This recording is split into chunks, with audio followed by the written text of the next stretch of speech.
I've been arguing for several years, which is that the content of the concepts of right and left is changing. They want very low or zero immigration. They also want economic growth, and they want to have a large welfare state. You can't have all of these things. What does being a conservative mean, and what should the right stand for? Well, when this event was announced, there was a response on Twitter, or X as we have to call it these days, which said there's not a single person from the right on this platform, just a bunch of tedious libertarians. And Bartek and I then had this kind of discussion with it. I mean, I don't mind the libertarian bit, but tedious? Well, I try not to be. What I think that reveals is something I've been arguing for several years, which is that the content of the concepts of right and left is changing. What is right? Now, a few years ago, that was quite easy. Right essentially meant that you supported constitutional government, limited government intervention in the economy. You were a supporter of free markets, in other words. You were sceptical about the welfare state. You supported economic individualism and smaller government. That was a defining feature that defined the right and made it distinct from the left, who believed in the opposite of that. Now, there were, of course, divisions within the right. Some of the people who believed that were also strong supporters of cultural traditionalism and social conservatism. Others, on the other hand, like myself, for example, were strongly socially liberal and did not agree with the cultural conservatives. But the point was that at that time, the dominant issue in politics was economics. It was, did you believe, basically, in capitalism or socialism? And essentially, that meant that people who believed on the capitalist side of the argument would agree to set aside their differences over social conservatism versus social liberalism in the interests of, getting one over on the other side, the economic interventionists and the socialists. And at that time, the choice of whether or not to have a socialist economy or a market economy was not one of economic policy or technocratic decision. It was an existential choice about what kind of society you wanted. Now, that is no longer true. We are now in a world where the arguments about economic policy are broadly just about technocratic details of management. Do you want this level of taxation or that? Do you want more or less market or more or less intervention?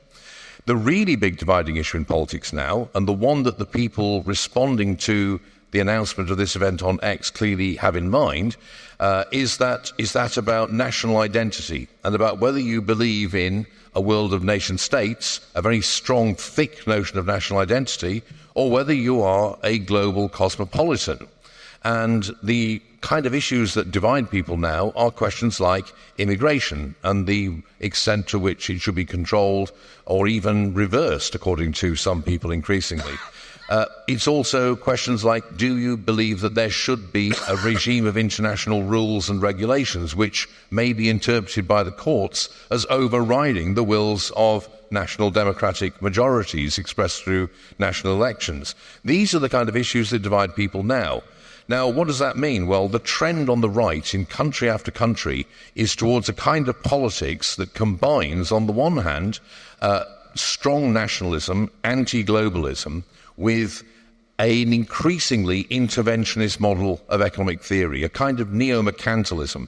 We've got people here like Nick Timothy who's advocating this, but it's also found with people like Marine Le Pen in France or the AfD in Germany.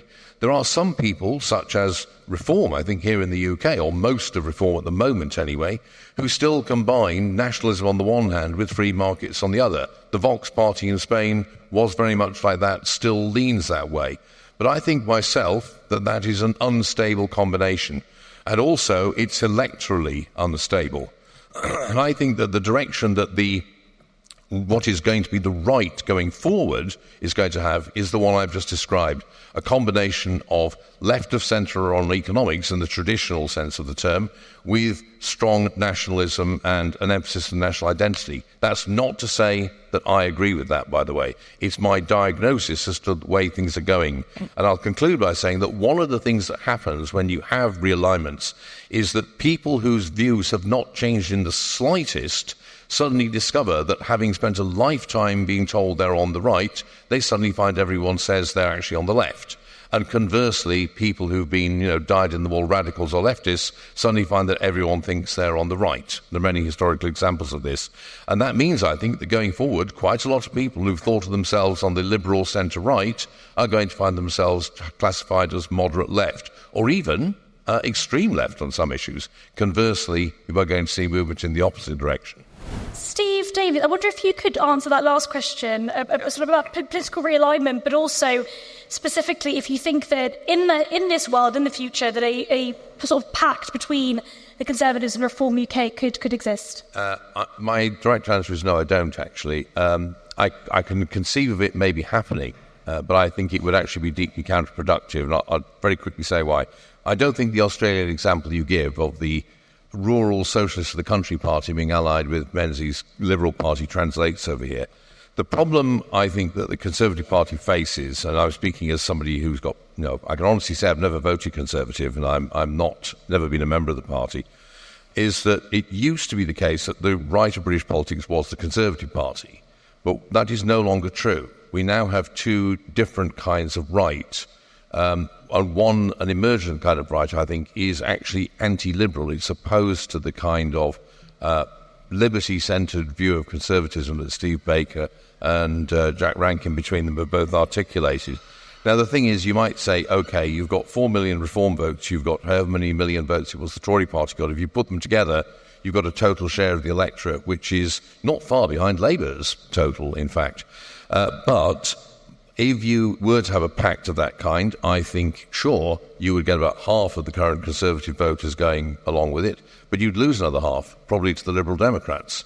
On the other hand, if the Conservative Party does go down the route I would like to see it go down, the kind of route that Steve Baker has advocated, then I do think you're going to lose a significant number of votes, probably permanently, to a new insurgent party on the populist right, whether that's Reform or something else. And this is just, I think, a very difficult structural problem that the party faces at the moment. Steve, could you jump in on that? Do you agree? Do you think that states should be redistributing? Well, I'm not in favour of redistribution as purely as the basis of the welfare state. And as has been said, the welfare state we have is not going to survive because, quite simply, it is financially unsound because it's been run on a pay-as-you-go basis all the time rather than a properly provident one. I think, however, it is inevitable that there will need to be collective action by society in order to provide that ladder of opportunity that was being spoken about. What you want is an enabling state rather than one that redistributes things, and that's the kind of thing that Jack was talking about. Relatively low-cost measures which simply provide the opportunities or the means by which people can then use their own initiative to improve themselves. And if you're wanting to restore that ladder of opportunity, what you need is not yet more, by this point, impossible state redistribution. It's things like addressing, above all, the problem of the complete inability to build anything in this country. That is perhaps the biggest single block to that. The education system, I think, has completely lost its way. Not so much because of the content of the education as because it's become essentially a certification machine. The main point of education now at every level, but above all at higher education level, is not to actually acquire knowledge or to pass on skills or abilities. It's to acquire bits of paper that then give you a ticket in the lottery for high-paid, high-status work. When I graduated, and that's distorted it. When I graduated from university, my dad said that was the most expensive piece of paper that you'll ever. So I think we need to do all that. Could I also quickly say something about the immigration question? I think Steve Baker is right. Politically, the feeling has to be widespread that this system is at least under control, that you're not dealing with something that's completely random and out of control. But I do think that there has to be a very serious national conversation about this, because a lot of people basically, in this as in other subjects, want to have their cake and eat it. They want very low or zero immigration. They also want economic growth. And they want to have a large welfare state. You can't have all of these things. If you've got to pick two of the three, basically. You could be like Japan and have the state welfare and ethnic homogeneity and low immigration, but then you don't have economic growth. There's a basic trilemma there. And we need to have a much more grown-up conversation than I think anybody is having now about how we square that circle, which includes raising things like what I think Miriam Cates has been raising, maybe not in the right way for me, but still a very important question, and she should deserve credit for doing that, about what we do about the extremely low birth rate, which is the source of a lot of problems.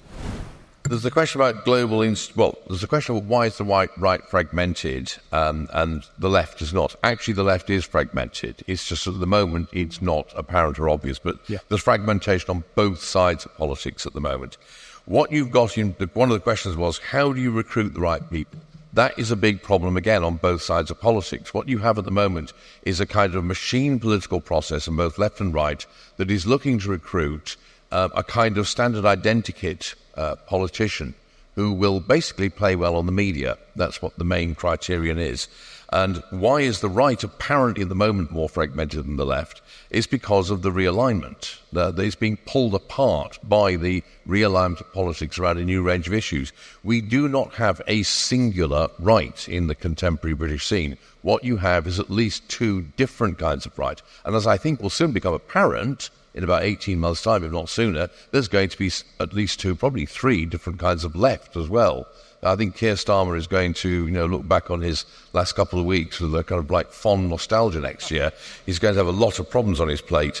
And the final thing is, one of the big questions is, and I think this is one of the big questions, the one that was raised by the lady over here, what is the relationship between national self-government through a democratic political process and international treaties and agreements? And I don't think there's a straightforward answer to this, actually.